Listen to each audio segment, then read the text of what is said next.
किसी प्रकार की पीड़ा देते वो कहाँ जाएंगे, नीचे के लोगों को जाएंगे, है ना।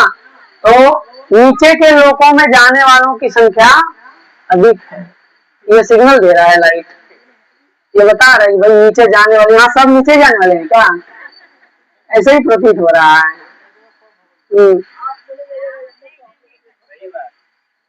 ये तो कर्म की गति तय करेगी और किसी का कर्म ही निर्धारित करता है वो कहाँ जाएगा। हमारे कर्म से किसी की गति नहीं निर्धारित की जा सकती है। प्रत्येक जीव अपने अपने कर्म लेकर इस संसार में आया। लोग कहते हैं ना कि बंदी मुट्ठी आया था और खाली हाथ जाओगे, कोई खाली हाथ नहीं जाता भैया। अपने कर्म को पूरा भर भर कर पोटली भर कर यहाँ से लेकर जाते हैं। लेकिन यहाँ कह रहे हैं कि इस संसार से वैराग्य चाहिए। यदि आप इस संसार से मुक्त होना चाहते हैं तो आपको क्या चाहिए, वैराग्य, है ना। और वैराग्य कैसे आएगा, वैराग्य आएगा ज्ञान से। जब तक ज्ञान नहीं होगा तब तक आप ज्ञान की तलवार से, जब तक आप इस संसार के असत्य को काटेंगे नहीं तब तक आपको वैराग्य नहीं है। हमारे साथ जितने भी रिश्ते हैं सब झूठे हैं, आपको पता है, कोई भी रिश्ता काम का नहीं है। लेकिन हमें यह ज्ञान है कि हमारा काम करेगा, है ना। हमको लगता है कि हमें बचा लेगा, मेरी पत्नी बचा लेगी, मेरा बच्चा बचा लेगा, मेरी माँ बाप सब लोग रिलेशन वाले सब के सब मुझे बचा लेंगे, लेकिन कोई हमें बचा नहीं सकता है। आप कई प्रसंग दे सकते हैं, है ना। एक हाथी था, नाम सुना होगा आप लोगों ने, गजेंद्र। और गजेंद्र को जब ग्राह ने पकड़ लिया ना तो गजेंद्र ने सबको पुकारा, हथनी आई उसका बेटा आया, सबने सीकर बनाया उसको जल से उस भवसागर रूपी तालाब से निकालने का प्रयास किया, लेकिन कोई निकाल नहीं पाया। तब गजेंद्र को भगवान याद आए, क्योंकि पूर्व जन्म में तपस्या किया था। इंद्रदेव नाम का राजा था और उसने साधना किया था, और गजेंद्र ने भगवान को एक स्तोत्र गाकर प्रार्थना किया और भगवान ने उसको बचाया। क्यों उसको स्तोत्र याद आया, क्योंकि उसने भजन किया था, है ना। अभी हम जो भजन कर रहे हैं इसके बाद काम आएगा। जरूरी नहीं कि एक ही जीवन में भगवत धाम चले जाएंगे या भगवान को प्राप्त कर लेंगे। कई जन्मों के संचित कर्म तपस्या बल होकर, बलवान होकर जब फलीभूत होगी तो निश्चित हम भगवान के धाम जा सकते हैं। कोई ऐसा नहीं कह सकता हम इसी जीवन में। हाँ, जो वरिष्ठ भक्त हैं, जो बहुत दिव्य लेवल पर, जिन्होंने ज्ञान के तलवार से इस संसार को काट दिया है और वैराग्य उत्पन्न कर लिया है, वो निश्चित इस धाम से चले जाएंगे। अभी हम लोग आसक्त लोग हैं, हम लोग गृहस्थ नहीं बल्कि गृह मेधी हैं। क्या है, गृह मेधी, मतलब घर में ही आ सकते हैं पूर्ण रूप से। कहीं भी जाएंगे शाम तक यहाँ आना ही है, होता है कि नहीं। कहीं भी जाओ शाम तक वापस आना ही है। तो संसार से वैराग्य होगा कैसे, है ना।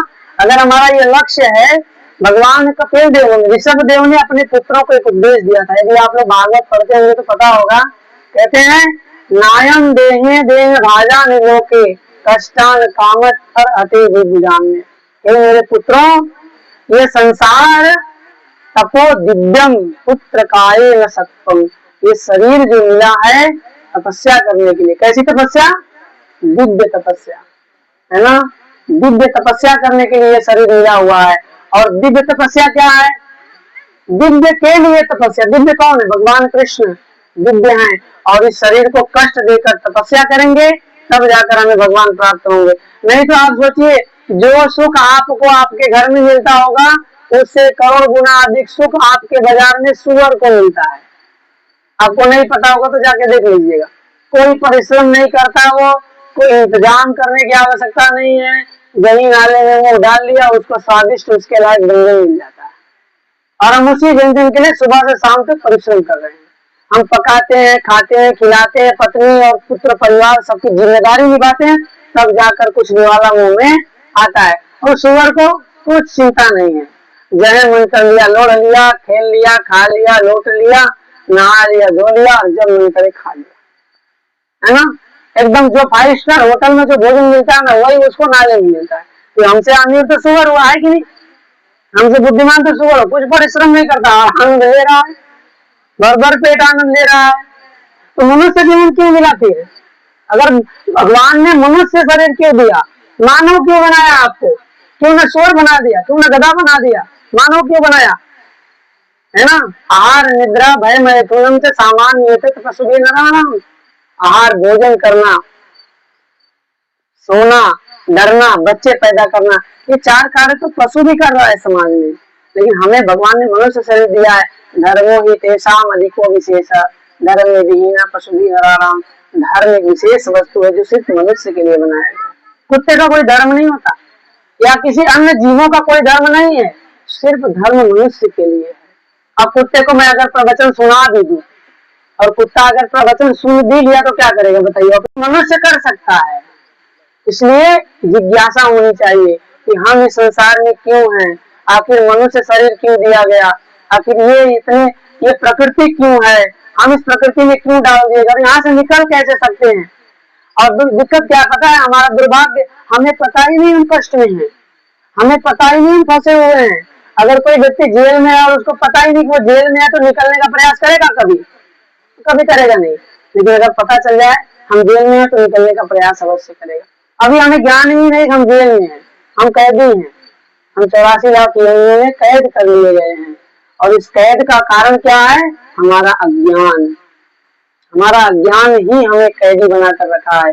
और यहाँ आते हैं, डिग्रियां प्राप्त कर रहे हैं, लॉयर बन रहे हैं, प्रधानमंत्री तक बन जा रहे हैं, लेकिन वो ज्ञान डेवलप नहीं कर पा रहे हैं जिससे हमें भगवान मिल सके।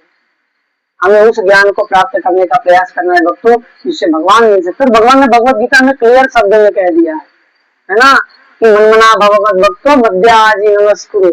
मेरे भक्त बनो, मुझे नमस्कार करो, मुझे प्रणाम करो, मेरी पूजा करो, मेरी उपासना करो, तुम निश्चित अर्जुन याद रखना तुम मेरे पास आओगे, इसमें कोई संशय नहीं है। तो भगवान को प्रसन्न करना ये उद्देश्य है हमारा, ये लक्ष्य है हमारा। लेकिन उस लक्ष्य से भटक करके हम अलग अलग लोगों के चक्कर में, कभी बापू बाबा के चक्कर में फंस गए, कभी किसी के चक्कर में फंस गए। हमारा तो एक प्रकार का कहते हैं ना वेश्यावृत्ति हो गया है। कभी यहाँ मत्था टेक लिया, यहाँ से पेट नहीं भरा, तो वहां टेक लिया, वहां से पेट नहीं भरा, तो वहां टेक लिया, ऐसे टेक रहे हैं हर जगह। लेकिन आप मुझे बताओ कि हर जगह मत्था टेकने से आपको संतुष्टि मिल सकती है? आज तक मिली नहीं। मिलने का कारण है कि हमने गलत जगह आज तक मत्था टेका है। आपको सब कुछ चाहिए या कुछ भी नहीं चाहिए, तब भी भगवान कृष्ण की भक्ति करनी चाहिए, है ना। सुखदेव गोस्वामी महाराज परीक्षित को कथा सुनाते हुए दूसरे स्कंद में वर्णन करते हैं कि हे परीक्षित, अलग अलग वस्तुओं को प्राप्त करने के लिए अलग अलग देवता बनाए गए हैं। आपको जो चाहिए उस देवता की उपासना करो, आपको मिल जाएंगे। क्या चाहते हैं आप लोग? कितने लोग धन चाहते हैं? धन प्राप्त करना कितने लोग चाहते हैं? हाथ उठाइए। धन कोई नहीं चाहता, सब चाहते थे, हाथ उठाइए। कितने लोग धन चाहते हैं? उपाय बता दूंगा आपको, उपाय दूंगा आपको धन प्राप्त करने का। सब चाहते हैं ना धन? हाँ, मैं भी चाहता हूँ, इसलिए मैं हाथ पहले उठाया हूँ, इसलिए तो मेरा हाथ पहले उठा हुआ है। धन चाहते हैं, सुंदर शरीर चाहते हैं, है कि नहीं? अच्छी पत्नी चाहते हैं, अच्छा पति चाहते हैं, सब लोगों की कामना है। परीक्षित महाराज को कथा सुनाते हुए सुखदेव गोस्वामी कहते हैं ये सब कुछ अलग अलग देवी देवताओं का भजन करने से मिल जाएगा। परीक्षित महाराज ने सर खुजाया, तो महाराज इतना ज्यादा हमें तपस्या करेंगे और कहीं कुछ गड़बड़ी हो गई और सब विफल हो जाएगा, कोई ऐसा होलसेल वाला मैटर है कि आपके पास? बोले हाँ है, होलसेल वाला की व्यवस्था हमारे पास है। बोले क्या है? तो सुखदेव गोस्वामी ने उनको सिद्धांत दिया। क्या दिया? कि आपको सब कुछ चाहिए या कुछ भी नहीं चाहिए। अकामो सर्व काम मोक्ष काम भक्ति योगे यजेत पुरुषम परम। क्या चाहिए? अगर आपकी कोई कामना है तो भी ठीक, नहीं है तो भी ठीक, और सब कुछ प्राप्त करने की कामना है तो भी ठीक, मोक्ष चाहिए तो भी सब कुछ मिल जाएगा। क्या करना पड़ेगा? कि ब्रेण भक्ति योगेन यजेत पुरुषम परम। परम पुरुष भगवान कृष्ण की भक्ति करनी पड़ेगी। कैसे करनी पड़ेगी? तीव्रता से, तीव्रता से भक्ति करनी पड़ेगी। हमारी भक्ति कैसी है? शिथिल। 16 माला जप कर लिया, माला को टांग दिया, माला इंतजार करता है, भाई कहाँ गया जपने वाला, कल मिलेगा कि आज ही मिल जाएगा दोबारा, है कि नहीं? फिर माला रोता है, हम सोते हैं। फिर अगले दिन आया, अरे गुरु महाराज को वचन दिया 16 माला जप करने के लिए, ठीक है, फटाफट गिनती कर लिया, टांग दिया। इससे तो भगवान नहीं है। तीव्र भक्ति योगी है ना, जजेत पुरुषम। तीव्रता से यदि भक्ति करोगे निश्चित भगवान मिलेंगे, इसमें कोई संशय? जिसने किया है उसको मिले हैं। है ना, जैसी करनी वैसी भरनी, है ना, निश्चित। लेकिन हम आप जिस स्थिति में हैं, यहाँ अभी हमें साधना की आवश्यकता है। वो साधना होगी कैसे? देखिए, बिना वैराग्य के साधना नहीं हो सकती भक्तों। कुछ ना कुछ वैराग्य तो चाहिए, और वैराग्य सब लोग करते हैं, लेकिन निकृष्ट वैराग्य, कुछ ना कुछ वैराग्य आप लोग करते ही करते हैं कि नहीं? बहुत सारा वैराग्य। अभी खेत में कोई फसल खराब हो जाए ना, तो क्या कहते हैं, अरे चलिए कोई बात नहीं, सही मौसम, फसल नहीं हुआ, बरसात नहीं, सबका गया तो हमारा भी गया। वैराग्य है कि नहीं?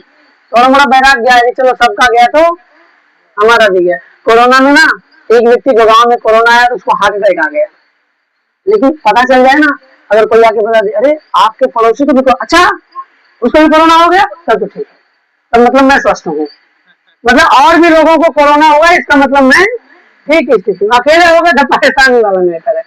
ऐसे ही होता है, वैराग्य होता है, लेकिन थोड़ा क्षणिक वैराग्य होता है, मरकट वैराग्य इसको बोलते हैं, है ना। लेकिन हमें वैराग्य कैसा चाहिए? स्थिर वैराग्य। और माता पिता कितना वैराग्य दिखाते हैं, अपने बच्चों को पढ़ने के लिए भेजते हैं स्कूल में पढ़ाई कर लिया तो कहते हैं अच्छी नौकरी चाहिए ना, जीवन चलाना, इसलिए कॉलेज में भेजना पड़ेगा, तो दिल्ली, मेरठ, गाजियाबाद भेज देते हैं। वो 2-3 साल रह के पढ़ता है तो कहते हैं कि हमारा बेटा पढ़ रहा है ताकि क्या करेगा? नौकरी प्राप्त करेगा, है ना, सक्सेस हो जाएगा।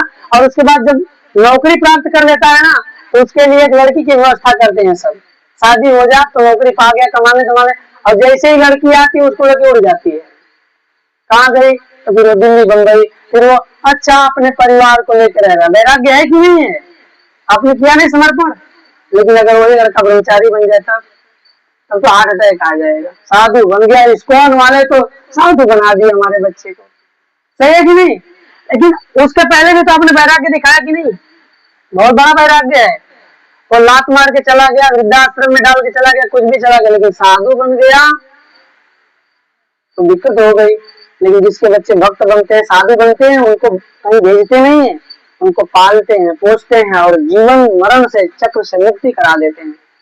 इसलिए हम जब भक्त नहीं होंगे तो हमारे बच्चों को भक्त कहाँ से बनाएंगे? तो पहले हमें भक्ति करनी है, उसके लिए चाहिए वैराग्य।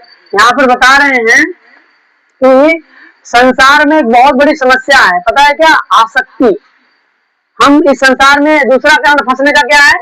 आसक्ति है। आसक्ति है कि नहीं? आप में से कोई कितने हैं जो वैरागी हो गए हैं, जिनको कोई आसक्ति नहीं संसार से है कोई? वो बाबा देखिए भाग गए छोड़ के। आपको पता है सत्संग में बैठने के लिए आज तक वो सही सत्संग में नहीं बैठे होंगे, क्योंकि यहाँ चिकनी चुपड़ी बातें नहीं होती हैं, है ना। लिपा पोती फर्स्ट क्लास वाला मैटर यहाँ नहीं है ना।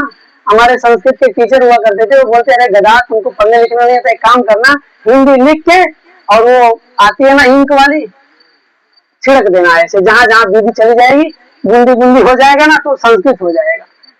हाँ, ऐसा बोलते थे, हमको सिखाते थे कि ऐसा कर देना। लेकिन वो यहाँ ऐसा नहीं होता। इस्कॉन में भक्तों, इस्कॉन एक ऐसी संस्था है जहाँ आपको धर्म को बिल्कुल कैसे पालन करना वो सिखाया जाता है। यहाँ चिकनी चुपड़ी बातें नहीं होती है, यहाँ आपको वो सिखाया जाएगा जो कहीं नहीं मिला होगा। और यहाँ ऐसा नहीं कि दान दक्षिणा वाला मैटर है, 10 रुपया यहाँ चढ़ाओ, 5 रुपया वहां चढ़ाओ, ये ऐसा करो, नहीं।